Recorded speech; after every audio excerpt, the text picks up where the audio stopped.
guys, welcome back to our channel Super Knowledge Point and today we will discuss about Hindi chapter 17। तो आज हम लोग पढ़ने वाले हैं हिंदी का चैप्टर 17, जिस चैप्टर का नाम है 3 प्रश्न। तो आज हम लोग पढ़ने वाले हैं 3 क्वेश्चन।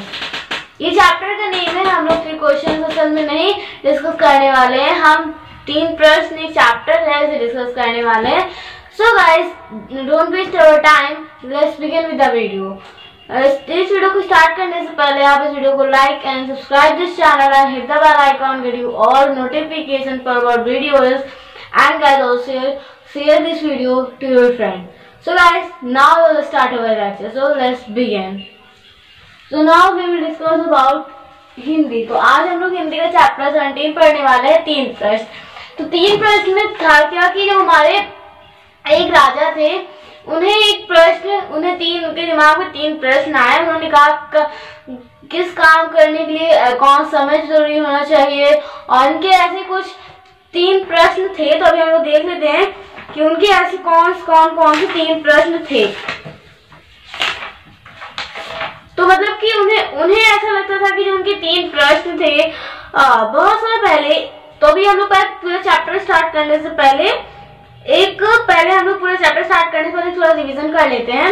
तो यहाँ पे क्या था, उसने सोचा कि अच्छा हो यदि पर पता चल जाए कि कार्य को पहले करने चाहिए, किस कार्य को पहले करना चाहिए, उसे करने के लिए कौन सी शुभ घड़ी होनी चाहिए, किस विद्वान की सलाह पर कार्य किया जाए। अब इनके यही क्वेश्चन है, मुख्य कौन सा था इस प्रश्न ने कहा, मतलब मुख्य काम कौन सा है।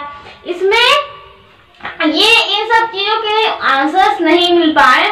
बहुत सारे लोगों ने सुझाव दिया कि ये वो और सब लोग आए वहां कहा कि आप पहले एक मंत्री का झुंड, मतलब की टीम बनाई जिससे कि आप सही करने का सुझाव ले सके। किसी ने कहा कि आप जो आपके पास आप सही समय पे युद्ध करें और ये सब करें जो कि राजा का फर्ज होता है वो ये करें। लेकिन उन्हें ये सुझाव उन्हें अच्छे नहीं लगे, उनके लिए वो अच्छे नहीं थे। इसलिए उन्होंने एक बार सोचा कि उन्हें ऐसे ही सूचना मिली कि एक आश्रम में एक बूढ़े पंडित रहते हैं, एक ऋषि मुनि रहते हैं जो कि तो उन्होंने कहा कि हम जाकर उनसे 3 प्रश्न पूछेंगे।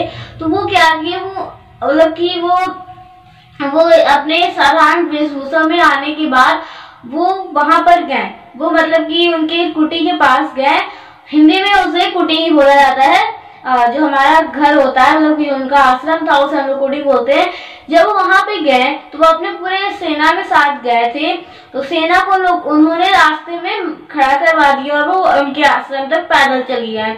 इसलिए क्योंकि वो ऐसा समझे कोई राजा आया है, तो वो डर के मारे थोड़ा गलत लफ्ज़ थे, इसलिए वो साधारण वेशभूषा में गए। और वो जब गए तो वो बूढ़ा व्यक्ति खुदाई कर रहा था।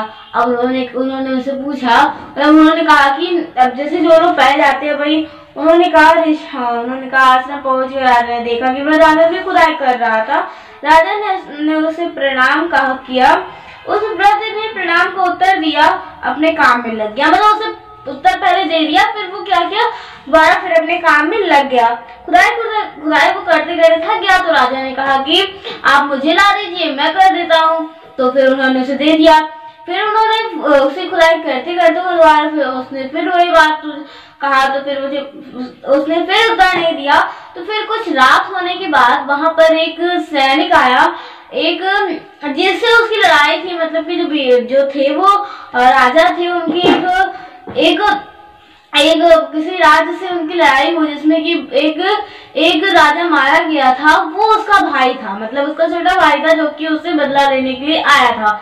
जब वो आ रहा था, आप लोगों को याद हो तो राजा ने अपने सैनिकों को बीच रास्ते में छोड़कर आया था। तो उनके सैनिक जो थे उन्हें पहचान लिए थे, इसलिए उन्हें बहुत ज्यादा उनको मारा और उनकी बहुत ज्यादा हालत खस्ता कर डाली। जब वो उस कुटिया से भागते वो कुटिया के पास आना चाहे, तो उन्होंने फिर क्या देखा, जो हमारे राजा थे उन्होंने उसे उस कुटिया में उसे लिटाया और उसकी सारी देखभाल की, सब किया। उसका सुबह हो गई तो फिर उसने फिर वो उठा तो उसने कहा मैं उसका भाई हूँ, तो उसे पता नहीं था ये कौन है।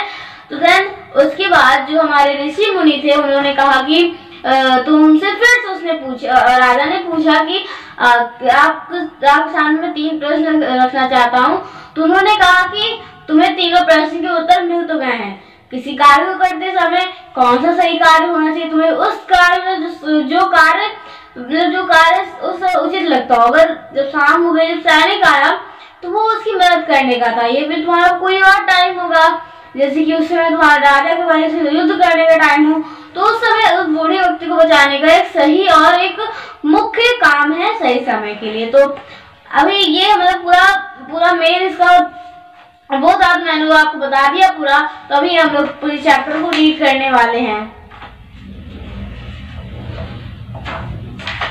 इन चैप्टर में हम लोग जो पढ़ने वाले हैं उसके 3 शीर्षक हैं।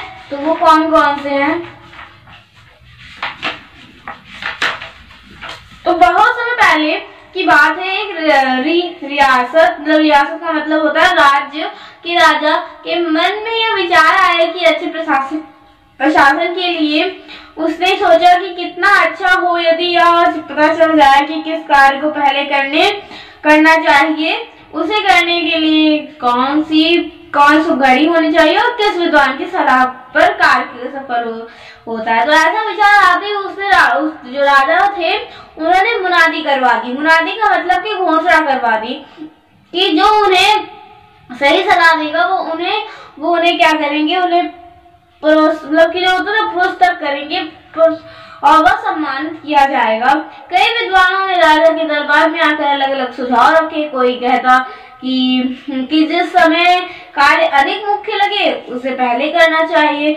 कुछ लोगों ने कहने लगे कि राजा कितना भी सतर्क और समक्ष हो, एक व्यक्ति हर समय हर कार्य पे नजर नहीं रख सकता, इसीलिए उसे बुद्धिमान लोगों की एक दल बनाना चाहिए जो राजा को सही समय पर सही कार्य करने का सुझाव दे सके। तो मतलब वो जो थे, मतलब कि कुछ ऐसे व्यक्ति जो ऐसे मंत्री थे जो आए थे, उन्होंने कहा कि आप एक पूरा दल बना लीजिए बुद्धिमान लोगों का, जो कि आपको सही समय पर सही कार्य करने की सलाह दे सके। कुछ पंडितों का सुझाव था कि मंत्रियों का एक दल बनाया जाए। आपको मैंने बताया कि कोई का दल बनाया, फिर कोई मंत्री कह रहा था, कोई बुद्धिमान आदमी के लिए बनाने को कह रहा था। तो फिर दल बनाने के कुछ ने कहा कि भविष्य करने वालों की सहायता से ही राज्य के समय की जानकारी मिल सकती है। अब मुख्य काम कौन सा है, मतलब उस समय का मुख्य काम कौन सा है? तो इस प्रश्न पे बहुत लोगों ने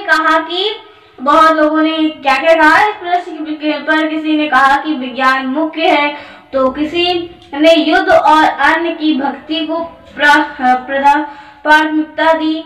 सभी के अलग अलग उत्तर मिले, परंतु राजा को कोई सुझाव नहीं अच्छा लगा, नहीं भाया और उसने किसी को भी प्रोत्साहित नहीं किया। उसके मन में उत्तर खोजने की जिज्ञासा तीव्र होने लगी। जिज्ञासा मतलब होता है कि जानने की इच्छा रखने वाला। उन्हें जानने की इच्छा थी कि उन्हें इन तीनों प्रश्न के उत्तर मिले। उसे पता चला कि एक ज्ञानी किसी जंगल में आश्रम में वास करते हैं। उन्हें तय किया कि वह उनसे इन प्रश्नों का उत्तर मांगेगा। उसे पता था कि ऋषि ना किसी से मिलते हैं और ना ही आश्रम छोड़कर बाहर निकलते हैं। राजा को पता ही था कि जो ऋषि मुनि होते हैं वो अपने घर से बाहर नहीं निकलते हैं, वो उसी घर के आसपास रहते हैं, मतलब कि वो अपने घर के बाहर खुदाई करते हैं या फिर कोई और काम करते हैं। तो जो उन्हें पता था, इसलिए वो क्या किए, वो उनके समय पे आए फिर उन्होंने कहा कि उन्होंने साधारण व्यक्ति, इसलिए वो साधारण व्यक्ति बनकर साधारण व्यक्ति की तरह ही जाएगा। साधारण वेशभूषा में राजा जंगल की ओर निकल पड़ा। जैसे ही वह आश्रम के करीब पहुंचा और सैनिक दल को वहीं रुकने के लिए कहा, अकेला आश्रम की ओर चल पड़ा। आश्रम पहुंचकर राजा ने देखा कि वृद्ध आंगन में खुदाई कर रहा था। राजा ने उसे प्रणाम किया। उस वृद्ध ने प्रणाम का उत्तर दिया और अपने काम में फिर से लग गया। एक सूखी काया के व्यक्ति को इतना श्रम करते देखकर राजा ने सोचा कि खुदाई करते करते थक गया होगा, तो क्या ना हम उसकी सहायता कर दी जाए। राजा को सहायता के लिए उसके बढ़ते हुए देखकर भी वृद्ध अपने कार्य में जुटा रहा। राजा पास जाकर नम्रता पूर्वक बोला, हे ऋषिवर, मैं आपके 3 प्रश्न का उत्तर मांगने आया हूँ। मैं कैसे जानूं कि सही कार्य के लिए सही समय और कौन सा होगा, और उस कार्य की सफलता के लिए कैसे कार्य करता हूँ। ऋषि ने कोई उत्तर नहीं दिया, अपने काम में लगे रहे। राजा ने कुछ दूर बाद कहा, आप थक गए होंगे, लाइए मैं कुदाल मुझे दे दीजिए, मैं आपकी मदद कर दूं। आप थोड़ी देर विश्राम कर लीजिए। ऋषि की सांस फूल रही थी, उन्होंने राजा को कुदाल दे दी। कुछ देर खुदाई करने के बाद राजा ने 3 प्रश्न फिर से दोहराए। ऋषि उत्तर देने के बजाय बोले, लाओ तुम थक गए होगे, कुदाल मुझे दे दो, मैं और विश्राम करूं। परंतु राजा ने खुदाई का काम जारी रखा। तो मतलब कि जो ये थे, जो ऋषिवर थे, उन्होंने ऐसा कहा कि मुझे कुदाल दो। उन्होंने उसे 3 प्रश्न फिर से दोहराया। तो उन्होंने कहा, मुझे कुदाल दे दो, मैं खुदाई कर देता हूँ। तो उन्होंने उस कुदाल को न देकर वो कुदाल फिर से वो खोदना शुरू कर देते हैं। अब उसके बाद क्या होता है, उसके बाद शाम ढलने लगी। राजा ने अपने काम जारी रखते हुए फिर कहा, आप ज्ञानी हैं, इसलिए मैं अपने प्रश्नों का उत्तर जानने के लिए आपके पास आया हूँ। यदि आप उत्तर न देना चाहें तो खाली पेट लौट जाऊंगा। वह देखो, कोई दौड़ता हुआ इधर आ रहा है, देखो कौन है। कहते हुए ऋषि उठ खड़े हुए। राजा ने उस और मुड़कर देखा, एक व्यक्ति अपना पेट पकड़े आश्रम की ओर दौड़ा चला आ रहा था। राजा के पास पहुंचकर वह कराहते हुए गिर पड़ा और बेहोश हो गया। ऋषि ने राजा ने मिलकर उसके वस्त्र ढीले किए तो देखा कि उसके पेट से खून बह रहा था। राजा ने उसके जख्म को धोया और अपने रुमाल से उस खून के बहाव को रोकने का प्रयास करने लगे।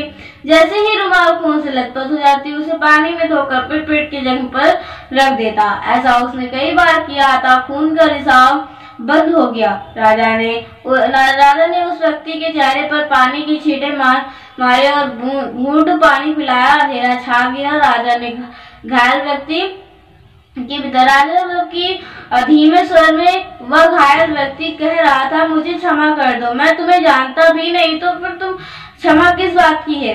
आप मुझे नहीं जानते पर मैं आपको जानता हूँ। मैं आपके उस दुश्मन का भाई हूँ जिसे आपने मार दिया।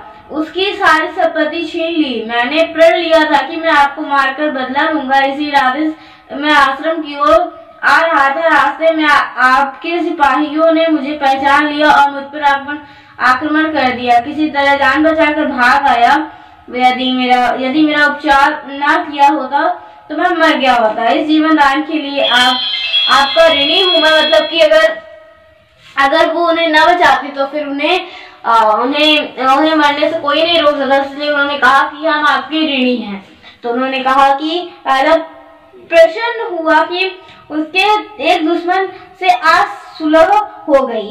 जब वह आश्रम के बाहर निकला, ऋषि आंगन में फिर से रोते हुए दिखा। मतलब कि वो रोते हुए दिखा। तो कुछ रुक कर ऋषि ने कहा, तुम्हारे 3 प्रश्न की। उन्होंने कहा कि अंतिम बार उन्होंने प्रश्न जानने के लिए ऋषि के पास पहुंचा।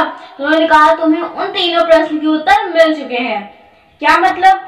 तुमने देखा नहीं। यदि तुम मेरी थकी हालत पर रहम खाकर मेरी सहायता न करते और लौट जाते तो वह व्यक्ति तुम पर आक्रमण करता। तब तुम्हें पछतावा होता कि रुक जाता तो इस आक्रमण से बच गया जाता। तो सही समय वह था जब तुम रुक गए और मेरे प्रति तुम्हारी सहानुभूति और सहायता मुख्य कार्य बन गई। बाद में जब वह घायल व्यक्ति दौड़कर हमारे पास आया तो वह समय और उसकी सहायता मुख्य हो गई। याद रखो कि एक महत्वपूर्ण समय होता है और वह समय है जब तुम्हारे पास कुछ करने की शक्ति है। वह शक्ति महत्वपूर्ण है और उस समय तुम्हारे पास है। भले ही तुम उसे नहीं जानते, उससे भविष्य में संपर्क रहे न रहे, और सबसे महत्वपूर्ण कार्य यह है कि तुम उसकी भलाई करो, क्योंकि मनुष्य को केवल इसी कार्य के लिए यह जन्म मिला है। राजा को अपने 3 प्रश्न का उत्तर मिल गया। ऋषि को धन्यवाद देकर वो अपने राज्य वापस लौट गया। सो गाइस आई होप आप लोगों को स्टोरी अच्छी लगी होगी और इस स्टोरी के लेखक हैं लियो तोल्स्टॉय। तो यहाँ के ये हमारे लियो जो है वो इस के कवि हैं, लेखक हैं। इनका जन्म 9 सितंबर 1828 को रूस के एक संपन्न परिवार में हुआ था। ये 19वीं शताब्दी के सबके सम्मानित रूसी लेखकों में से एक लेखक है। उनके उपन्यास वार एंड पीस 1864 और 69 तक एना करीना और साहित्य जगत में संबंधित चर्चित है। 20 नवंबर 1910 को इनका देहांत हो गया। मतलब कि ये 1828 में हुए और 1910 में मर गए। सो गाइस आई होप आप लोगों को स्टोरी अच्छी लगी तो इस वीडियो को like and subscribe this channel and hit the bell icon get you all notification for about videos. So guys मिलते हैं अगली वीडियो में, तब तक के लिए bye bye, take care, stay home, stay safe, bye bye.